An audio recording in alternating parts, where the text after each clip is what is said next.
భారత జట్టులో సంచలన ప్లేయర్ యశస్వి జైస్వాల్ ఓపెనర్గా దూకుడైన బ్యాటింగ్తో ప్రత్యర్థులపై ఆధిపత్యం ప్రదర్శిస్తూ ఉంటాడు. అయితే ఈ భారత యువ ఓపెనర్ యశస్వి జైస్వాల్ కీలక నిర్ణయం తీసుకున్నాడు.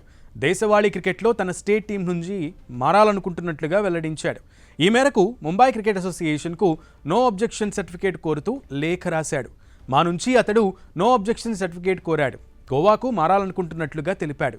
ఇది అతడి వ్యక్తిగత నిర్ణయమని ఎంసీఏ తెలిపింది. అలానే జైస్వాల్కు దగ్గరగా ఉన్న ఓ ప్రతినిధి కూడా ఈ విషయాన్ని కన్ఫర్మ్ చేశారు. కాగా 2025-26 సీజన్లో జైస్వాల్ గోవా జట్టుకు కెప్టెన్గా వ్యవహరిస్తాడని సమాచారం అందింది. టీమిండియా క్రికెటర్లందరూ అంతర్జాతీయ మ్యాచ్లు లేని సమయంలో ఖచ్చితంగా దేశవాళీ క్రికెట్ ఆడాలని బీసీసీఐ ఆదేశాలు జారీ చేసింది. ఈ నేపథ్యంలో గత సీజన్లో ముంబై జట్టు తరపున ఆడిన జైస్వాల్ రంజీ ట్రోఫీలో జమ్మూ కాశ్మీర్తో జరిగిన మ్యాచ్లో ఆడాడు. ఆ మ్యాచ్లో 4-26 పరుగులు చేశాడు. 17 ఏళ్ల వయసులో ముంబై జట్టులోకి వచ్చాడు యశస్వి జైస్వాల్.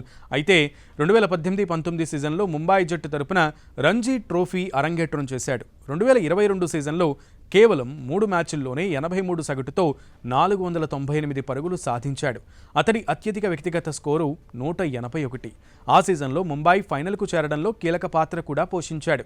2019-20లో విజయ్ హజారే ట్రోఫీలో డబుల్ సెంచరీ బాది అందరి దృష్టిని ఆకర్షించాడు. ఈ క్రమంలోనే టీమిండియాలోకి ఎంట్రీ ఇచ్చి మంచి ప్లేయర్గా పేరుగాంచాడు. అయితే టెస్టుల్లోనూ సూపర్ ఓపెనర్గా అవతరించాడు.